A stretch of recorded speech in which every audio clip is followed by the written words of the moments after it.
Seja muito bem-vindo, seja muito bem-vinda. Eu sou Francisco Domingos e você está no podcast Educação em Destaque. É o seu programa semanal sobre educação aqui direto de Brasília, onde a gente traz pessoas importantes que debatem educação, que fazem com que essa pauta esteja aí no ambiente que ela deve estar, né? Que é no reconhecimento da sociedade. Então a gente faz esse trabalho por aqui e, claro que para fazer uma ação como essa que a gente faz, a gente precisa de parceiros.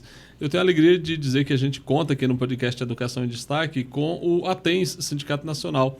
É o Sindicato Nacional dos Técnicos de Nível Superior das IFES. Contamos também com o apoio do PROIFES Federação de Sindicato de Professores e Professoras de Instituições Federais de Ensino Superior e de Ensino Básico, Técnico e Tecnológico. Contamos ainda com o apoio da CNTE, a Confederação Nacional dos Trabalhadores em Educação. Também temos o apoio da CONTE, a Confederação Nacional dos Trabalhadores em Estabelecimento de Ensino, e aí os professores da rede privada. Temos também o apoio do SIMPROEP, o Sindicato dos Professores da Rede Privada aqui do Distrito Federal, e contamos com o apoio do SIMPRO, que é o Sindicato dos Professores da Rede Pública do Distrito Federal. Temos ainda o apoio da Clínica Saberes Neuropsico, aqui do Distrito Federal, e contamos também com uma grande colaboração aí do SEBRAE. SEBRAE é um parceiro importante aqui do podcast Educação em Destaque, e agora, inclusive, te convido a ficar aí com esse anúncio do SEBRAE. Ei, você que tem umas ideias na cabeça para o seu negócio, o Sebrae tem um recado. Ei, ei, estamos aí pro que der e vier. Ei, ei, estamos aí pro que der e vier. Estamos aí pelo site, pelo app, pelo zap, pelo 0800 e estamos aí também pessoalmente. Sempre que quiser trocar umas ideias sobre o seu negócio, conte com a gente. Precisou? Estamos aí pro que der e vier. Sebrae. Então é isso, esse é o anúncio do SEBRAE aqui para o nosso programa e você pode visitar, inclusive, os estabelecimentos do SEBRAE, saber o que está sendo ofertado aí de capacitação para que você tenha aí mais oportunidade no mundo do trabalho. E hoje, aqui no podcast Educação em Destaque, a gente tem a alegria de receber uma representante do SIMPRO-DF. O SIMPRO aqui, como eu falei, o Sindicato dos Professores aqui da Rede Pública do Distrito Federal. Hoje nós recebemos a Mônica Caldeira, que é uma das diretoras ali da Secretaria, da Diretoria de Mulheres do SIMPRO. O SIMPRO é um sindicato super importante, muito bem estruturado, que tem diferentes diretorias, e uma delas é a Diretoria de Mulheres. E uma das representantes, são 3 mulheres ali naquela pasta, e uma delas é a Mônica Caldeira, que está aqui com a gente, e é uma alegria receber. Aliás, ela já esteve com a gente numa outra oportunidade. Procura aqui no nosso podcast, você vai encontrar a entrevista completa, falando sobre a vida da Mônica, como que ela começou aí a atividade dela, falando sobre a primeira escola onde ela estudou. Tudo isso, então, você já sabe sobre a Mônica. Se não sabe, vai, pesquisa e encontra o nome dela aqui no nosso podcast. Você vai encontrar, então, um programa inteirinho com a Mônica. E hoje nós vamos falar sobre uma pauta bem atual. Estamos aí, né, chegando no mês de março, e a gente vai falar bastante hoje sobre as comemorações do Dia Internacional da Mulher, o 8 de março. A Mônica está aqui para tratar desse assunto. Então, Mônica, seja muito bem-vinda. Obrigado pela tua presença mais uma vez aqui no podcast Educação em Destaque. E aí, me conta tudo. O que o SIMPRO está preparando para celebrar o Dia da Mulher? Eu que agradeço mais uma vez esse convite especial. Educação em Destaque, praticamente a nossa vida, né? A vida da categoria do Magistério Público aqui do DF, e especialmente a vida do SIMPRO. Então, é um prazer muito grande para a gente fazer parte desse canal de comunicação tão importante que tem Educação como destaque. Então, historicamente, o SIMPRO, por reconhecer, né, a maior parte da nossa categoria é feminina. O magistério é uma profissão atrelada ao universo feminino, né, considerado socialmente, inclusive, por uma função de cuidados, por uma função de mulher. Traz até um estereótipo para o magistério. E isso reflete muito no reconhecimento social dessa função. O 8 de março é uma data para a gente poder lembrar da perspectiva a partir da mulher. Então, é sim uma comemoração dessa classe mulher, mas, sobretudo, é um dia de luta e memória do quanto ser mulher é diferente na sociedade e todos os obstáculos que se ultrapassa nessa vida feminina, o quanto a educação tem um papel importante nessa emancipação, né? Porque na história da vida das mulheres sempre foi uma busca por espaço social, porque eu até brinco, né? Os homens, eles nascem e eles têm o mundo de presente para eles.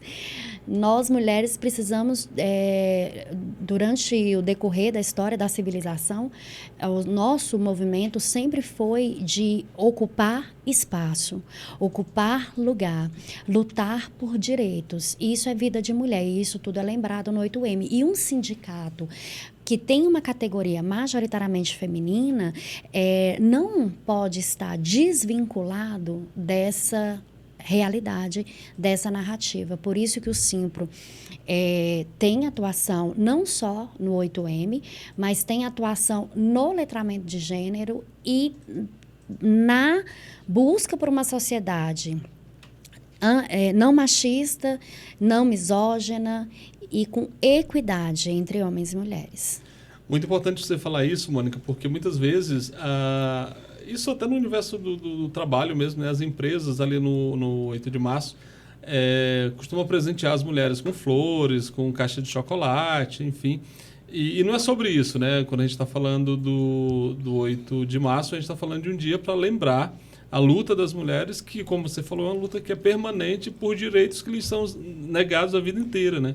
Então, eu gostaria que você aprofundasse um pouco mais para a gente sobre como que é, para você, mulher, e como que você discute isso no sindicato, essa questão de ter um dia onde se confunde como se fosse uma comemoração ou, de alguma forma, só um presente, né, que se dá para as mulheres sem que se reflita sobre essa luta das mulheres.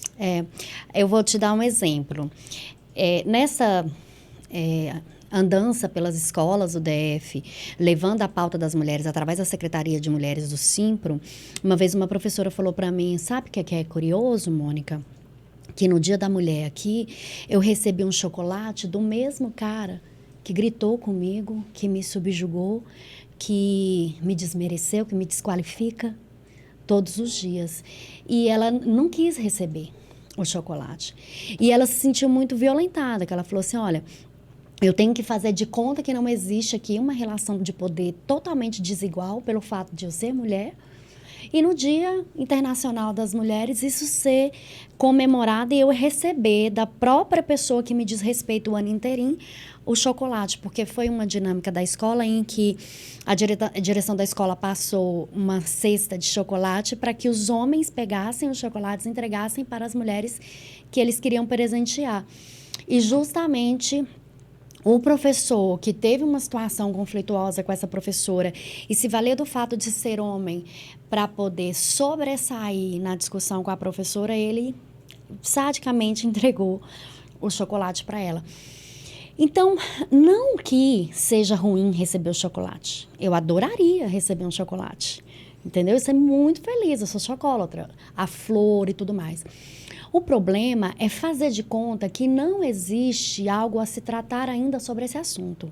Porque não é só presentear a mulher porque ela é mulher, mas você está presenteando a mulher porque ela é mulher, por quê mesmo? Por que você está felicitando a mulher no Dia da Mulher? Então, é o que se esconde por trás dessa... Por que tem que ter um ato de reconhecer? Parabéns, você é mulher, mas você está me parabenizando por quê? Será que você está me parabenizando porque eu sou responsável pelos cuidados? Será que você está me parabenizando porque eu tenho um trabalho invisibilizado na sociedade? Será que você está me parabenizando porque eu aguento o sofrimento calada? Será que você está me parabenizando porque eu estou num espaço desigual para mim e eu tenho que ser cordata do lar e eu tenho que ser quieta e eu tenho que aguentar tudo? Então, é o que se mascara em torno disso. Não tem problema nenhum você dar o chocolate, não tem problema nenhum você dar, mas uma escola que, ao mesmo tempo que comemora o Dia Internacional da Mulher, enquanto uma classe de luta e uma classe que tem a maior responsável, a parte mais a maior parte do PIB de responsabilidade das mulheres, do PIB brasileiro, que é economicamente ativa, que tem história na civilização, na economia, nas artes, na ciência, na tecnologia, não tem problema nenhum dar esse parabéns. O que não pode deixar de mencionar é que essa sociedade, ela é machista, ela é misógina, ela é sexista e a gente convive com isso. Porque o que se conserva desse parabéns é não falar disso. É como se tivéssemos todo mundo em mar de rosas. É como se tivesse todo mundo muito bem. Que alegria aquele chocolate, ponto final. E não é. A própria pessoa que grita comigo, que me desqualifica, que tira de mim a minha cátedra pelo fato de eu ser mulher, e eu estou falando de um debate, uma discussão pedagógica, os homens se sobressaem em relação a gente, sendo que essa função é considerada uma função de mulher, mas ainda assim, só por ser mulher, nós somos desconsideradas e subjugadas por causa de um construto social. E aí, aquilo não é mencionado na proposta pedagógica da escola, nos currículos escolares. Então, se a escola, ao mesmo tempo que comemora o Dia Internacional da Mulher, mas faz o letramento de gênero, mas trabalha na perspectiva de dar visibilidade para as experiências femininas na escola, no conteúdo, e que, a partir dali, trabalha com equidade para aquelas meninas terem o mesmo percurso que os meninos, não tem problema nenhum comemorar e nem dar chocolate. O problema é viver uma falácia, como se não vivêssemos num mundo machista, desigual, e que a estudante, ela tem 1001 dificuldades que o estudante não tem. Pelo que você está me falando, Mônica, então o chocolate e as flores são bem-vindos, desde que sejam um ponto de chegada, não de partida. Junto com direitos, junto com respeito, junto com consideração, reconhecimento, salário igual, oportunidade igual, porque se esse chocolate e esse bombom vem, mas numa realidade em que você desconsidera que a sua aluna não vai para a escola porque ela tem que lavar louça, que quando a mãe ela fica grávida, a filha mais velha deixa de ir para a escola porque tem que ajudar a mãe a cuidar das crianças, uma realidade, desconsiderar essa realidade para dar o chocolate, aí sim eu me sinto no lugar daquela professora que recebeu o chocolate do seu próprio algoz, né? Então, aliar, comemorar que existe essa classe valente, que é a classe de mulheres, mas não ignorar que a gente... há muita coisa ainda que nos são negados. E em escola, por exemplo, há muita coisa negada para as estudantes. Por exemplo, todo mundo faz suas necessidades especiais. Em todos os lugares, você tem um papel higiênico. Por que em todos os lugares não tem um absorvente? Porque só a mulher menstrua. E parece ser um absurdo eu falar que tem que ter absorvente nos banheiros públicos, nos espaços públicos, assim como tem papel higiênico. Precisou-se fazer uma lei de pobreza menstrual. E ainda, ao chamar pobreza menstrual, parece que a responsabilidade é de quem é pobre, né? Não, é um olhar não feminino para a sociedade. É um olhar masculino para a sociedade. Por isso que eu digo que a sociedade ela é dada de presente aos homens. Porque eu tenho que discutir que uma parcela da sociedade tem outra necessidade para além do papel higiênico. Mas isso ainda não é realidade. E as nossas estudantes deixam de ir para a escola quando estão menstruadas. Eu já deixei de ir para a escola quando eu estava menstruada.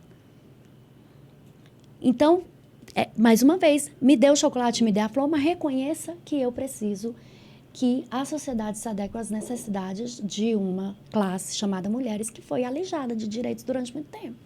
Então, é sobre dignidade, né? É sobre dignidade. É sobre dignidade. Chocolate, flor e dignidade. Se a ordem começar com a dignidade, melhor ainda, Não né? Gente, assim, acho que essa conversa ela é muito esclarecedora. É muito bom você que está nos acompanhando aí, que se manifesta nos comentários, falando que você pensa sobre isso tudo que a Mônica está trazendo aqui para a gente. Vou te pedir para se inscrever no nosso canal, pedir para curtir esse conteúdo, você compartilhar esse conteúdo aí nas suas redes sociais, sobretudo nos seus grupos de WhatsApp, porque isso ajuda também o conteúdo com essa importância a chegar a muito mais gente. Porque como a Mônica está deixando claro aqui, é necessário que mais gente saiba disso, que a questão é de dignidade mesmo, então do tratamento respeitoso todos os dias, e não apenas em um dia, não apenas no 8 de março. Mônica, ainda sobre isso, Hoje, a gente falou sobre essa lei da pobreza, né, menstrual, assim, que é triste ter uma lei com esse nome, né? Imagina. Mas assim, e por que uma lei como essa se impõe? Pela própria necessidade, pela própria falta de tratamento adequado às mulheres. De que modo vocês lidaram com a construção dessa lei, o debate sobre essa lei aqui no DF, nas escolas, enfim? Como é que o Simpro participou disso? Pois esse debate, ele é uma coisa que vem à luz através dos movimentos sociais. Então, daqui a pouco a gente vai falar de 8M, nós vamos falar de 8 de março. Então, eu não posso deixar de dizer que todas essas necessidades de mulheres que chegam até o Congresso Nacional e vira lei, é porque muita gente ficou muito tempo na rua gritando por isso. E quando a gente começa a levantar as pautas de necessidade das mulheres, o primeiro impacto isso é tão necessário assim mesmo? Não está transferindo para o Estado uma responsabilidade que o indivíduo, ainda mais uma sociedade capitalista, em que o indivíduo ele tem que se prover ali e que, se você coloca para o Estado que existe uma necessidade social com determinadas pessoas, aí você marca essas pessoas, que é o que acontece. Inicialmente, esse debate ficou no âmbito da pobreza. Agora, quem vai se considerar o pobre? Quem vai dizer que eu levantar a mão e falar assim, eu estou precisando de absorvente? Porque a vida inteira isso foi coisa que não é público. A vida inteira fez a gente acreditar que essas necessidades, o nosso corpo, as nossas peculiaridades, elas são privadas, só nossas, e a gente que dê conta. A mesma coisa a gestação, e vamos falar de uma outra lei aí polêmica que até agora a gente não conseguiu tirar do projeto, que é a questão do meu corpo, minha regra, do aborto. Então, nós temos um corpo que é utilizado socialmente, mas nós somos as únicas responsáveis por lidar com as necessidades financeiras de arcar com esse corpo, seja na menstruação, seja numa gestação e na criação de uma criança. Porque o Estado não tem uma rede estatal de apoio para a gente poder sustentar o que aparentemente é nosso, mas é uma realização social. Porque a mulher não é dona do seu próprio corpo para decidir a gestação. A gestação ela é considerada uma coisa social, mas só quem banca com isso é a gente, só quem deixa de formar, só quem tem que sair do trabalho, só quem não consegue emprego. O mesmo político que diz que a mulher não tem direito ao aborto é o mesmo político que diz que não emprega mulheres porque elas engravidam. Então, essa característica da gente não ser dona dos nossos corpos, da gente ter que viver com as necessidades que os nossos corpos nos trazem, com a gente, só com a gente tem que aguentar isso, tem que sustentar isso, essa realidade é que vem à luz quando os movimentos vão para a rua lutar e dizer, não, todas as mulheres menstruam, então há uma necessidade de absorvente é caro. Olha, todas as mulheres engravidam, então há necessidade de políticas dos absorventes. Mas só quando é interessante aos homens é que a coisa passa a ser direito. Porque quando a gente começou a fazer debate da pobreza menstrual, acharam que a gente queria extorquir o Estado, que a gente estava querendo privilégio. Agora pronto, daqui a pouco vai ter que comprar rímel para essas mulheres, daqui a pouco vai ter... E a gente é massacrada nos movimentos sociais e a gente tem que levar isso para todas as lutas, até que isso comece a virar uma coisa materializada no direito, que é o que é hoje. E ainda não é tanto, não é todos os banheiros que você vai que tem um absorvente, apesar da lei, entendeu? A mesma coisa com a pauta do aborto, legal. Por isso que é muito importante você chamar uma militante do movimento social para falar sobre o 8 de março, nessa perspectiva não só de comemorar, mas de reconhecer que entra ano, sai ano, entra década, sai década, a gente vai para as ruas para poder tentar fazer com que nossas necessidades sejam consideradas pelo Estado como um direito. Então, como que o Simpro atuou na pobreza, no debate da pobreza menstrual? Dessa forma, com os movimentos sociais dando luz para que a sociedade entendesse que isso é uma necessidade e falando em nome das nossas estudantes, porque estudantes nós fomos. A minha realidade de adolescente não é muito diferente da realidade das minhas adolescentes que estavam com elas ali agora na escola. A gente tem que cuidar dos irmãos mais novos, a gente tem que lavar a louça, a gente tem que... Quando a gente vai para a escola, à tarde, agora, por exemplo, igual eu estava lá, a gente já tem que deixar o almoço pronto, a louça lavada, o menino de banho tomado, deixar ele com alguém e, se tiver menstruado, tem que ter o absorvente. Ou então o paninho, que era o que a gente usava no passado.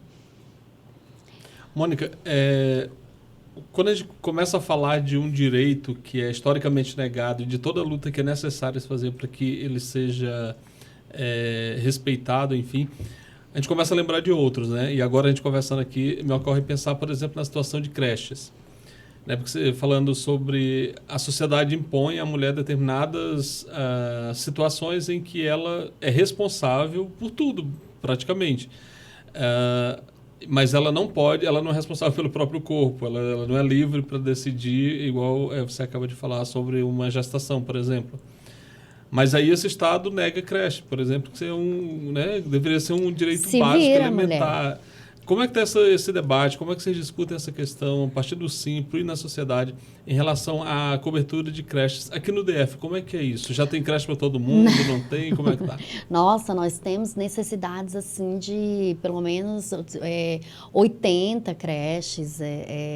Nós temos inúmeras, centenas de crianças com necessidade. Tanto é que não há vaga nas poucas creches.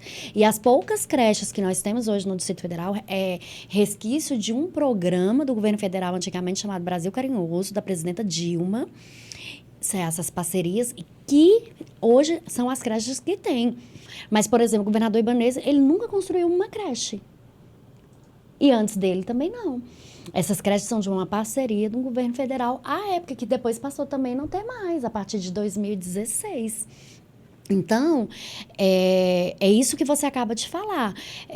Você é obrigada a engravidar e você que arque sozinha com as condições. Não há nenhuma rede de apoio, e uma delas a creche.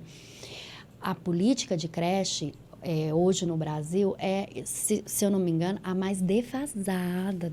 Não tem, você não avança nessa necessidade, porque tem todo um julgamento da mulher nesse sentido, né?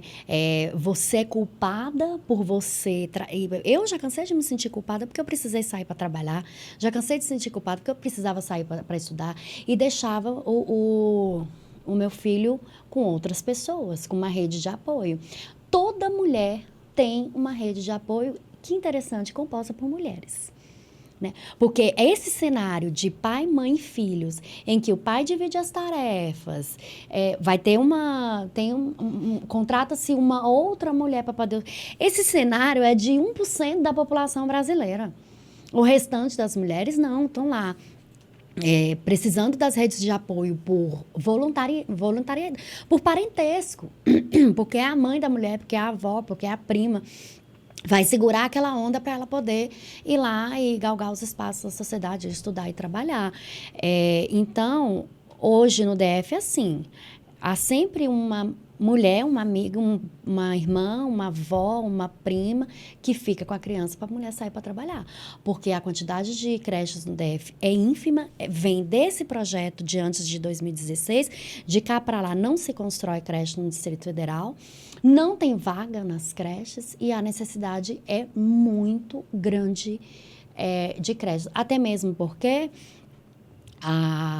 o sistema de saúde não tem esse acompanhamento da mulher, da prevenção, de falar da gravidez, do acompanhamento. Então, é uma política precária, a política de creches. A gente conseguiu aqui meio que traçar um diagnóstico aí da situação que não é nada favorável às mulheres aqui no DF. Claro que a gente está falando das pessoas que mais precisam, a maioria da população, né? São mulheres carentes. A maioria das pessoas não moram no Lago Sul. A maioria das pessoas moram no Sol Nascente, na Ceilândia, mora na Fercal, enfim, nas comunidades mais carentes dessa unidade da federação. Mas aí, assim, apesar de tudo isso e reconhecendo que existe tudo isso, vocês também celebram esse dia porque é necessário celebrar, né? É necessário que vocês se encontrem, que as mulheres se encontrem, e de preferência não só as mulheres, mas que estejam os filhos, os maridos, todo mundo junto ali, para celebrar as conquistas que já foram feitas até aqui. E aí é que eu te pergunto, o que vocês do Simpro estão preparando para comemorar, para celebrar esse dia, apesar de todo esse sofrimento que a gente sabe que existe e que também, nesse dia, se aproveita para denunciar, inclusive, essa situação de morte? Durante nosso movimento social, ele é sempre com alegria. Ele é potente porque ele é forte. Ele é latente porque são as nossas questões de ordem na rua. E a gente grita pelas nossas necessidades. Mas sem perder a ternura, jamais. Então, nós nos reunimos, sim, em festa. Inclusive, o 8 de março agora vai ser no finalzinho do Carnaval.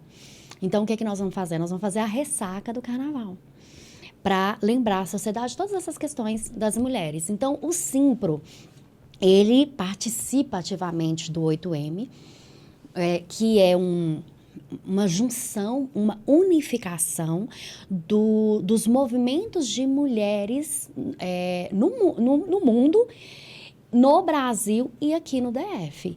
Então, hoje, por exemplo, vai ter a 4ª reunião desse grupo de movimentos que se unem, de todos os partidos de esquerda, os coletivos de mulheres, todos se unem nessa coletividade 8M, e nós participamos dessa organização e dessa festa através da CUT. Então, o Simpro é um sindicato cutista. A CUT, ela é a nossa central que nos liga com os movimentos sociais e com os outros sindicatos. Então, nós temos essa agenda cutista no Simpro. Então, a CUT organizou, junto com todos os movimentos sociais, o 8M aqui em Brasília, que vai ser feita vão ser feitas alas. As mulheres daqui se reuniram, elas definiram um mote para o 8M. Tem um mote nacional, tem um mote dos estados. Então, as mulheres do Brasil, elas estão unidas no 8M, através dos movimentos, dos seus coletivos, dos movimentos sociais e dos sindicatos. O mote aqui no DF é qual? O mote nacional é: ainda estamos aqui pela vida das mulheres contra o fascismo e o machismo. Aproveita o sucesso do filme. Exatamente. E vão ter vários outros motes. Ainda estamos aqui pela vida das mulheres, contra o machismo, o fascismo, pelo aborto legal. Ainda estamos aqui, o nosso do Simpro, né? Ainda estamos aqui pela vida das mulheres, contra o fascismo, o machismo, por uma educação antimachista e antimisógina. Então, todas as alas lá vão estar apresentando os seus motes, mas o mote geral é: ainda estamos aqui, nós vamos estar nas ruas, o quanto... nós já entendemos que isso é vida de mulher, né? Muito do que a gente está lutando aqui, a futura geração que vai colher, mas esse reconhecimento de que há uma classe que precisa falar sobre ela, sabe? Não dá para o mundo não dá para se organizar a partir de um único viés, que é o masculino, que é o hétero, que é o padrão. Não dá para o mundo se organizar a partir de um viés, porque enquanto isso acontece, desigualdades vão estar se reproduzindo.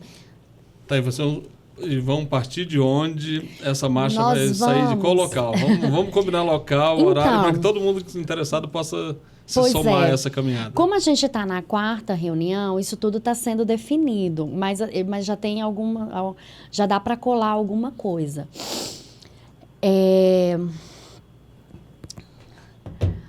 Nós vamos fazer alas, né, das mulheres, nós vamos fazer um bloquinho de carnaval da rodoviária Torre. Vai ter um trio elétrico animando o pessoal, certamente. Vai ter umas bandas ali. Vai ter as nossas batuqueiras. Olha aí. Vai ter as bandinhas, vão ter várias bandas, várias batuqueiras, fanfarras. Então, nós vamos subindo, cantando os nossos gritos, as nossas palavras de ordem. fazendo mesmo essa ressaca de carnaval. E aí, eu vou enviar para cá os certos horários, a concentração, tudo direitinho, porque hoje a gente ainda não fez, eu estou até olhando aqui o grupo das meninas, a gente não fez o card de divulgação ainda, porque o que a gente está fazendo no momento? A gente está solicitando autorização urbana, segurança pública, banheiros. Então, a gente ainda está organizando esse percurso que vai ser caminhado por nós.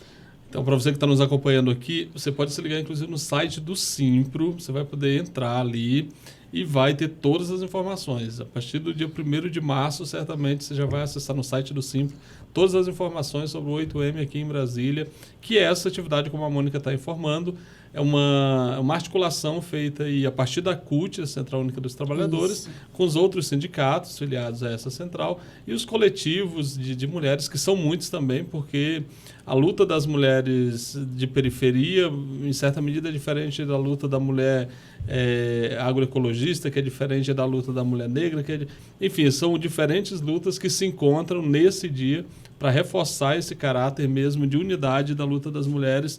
E também é um momento, como a gente disse antes, de celebração, apesar de tudo. Então é isso. E, Mônica, eu quero te agradecer pela presença aqui para essa conversa com a gente, trazendo informações que eu acho que são da maior importância para todo mundo que pensa no mundo um pouco mais decente, né? Um pouco mais digno, porque, afinal de contas, a gente tem sinais de morte por tudo que é canto, mas também existem sinais de vida. As mulheres estão lutando, e você falou agora há pouco, não dá para pensar um futuro com uma única visão de mundo e essa visão de mundo sendo a visão masculina. Então, é necessário que haja equilíbrio nessa construção de mundo e as mulheres estão fazendo aí, como você falou, nada é de graça, estão lutando, né? Muitas já deram a própria vida para que outras possam viver com dignidade. Então, eu quero te agradecer ao Simpro por ter encaminhado você para conversar com a gente hoje. Muito obrigado pela presença. A gente é que agradece. Esse espaço é muito importante para a gente comunicar o que a gente mais precisa. Valeu, muito obrigado. E você ficou com a gente até agora, muito obrigado. Compartilhe esse conteúdo aí para todo mundo que você acha que precisa desse tipo de informação. A gente está aqui fazendo isso com a maior dedicação, porque a gente sabe que o mundo que a gente quer é a gente que faz. Então é isso, muito obrigado. Até a próxima semana. Até lá, um abraço.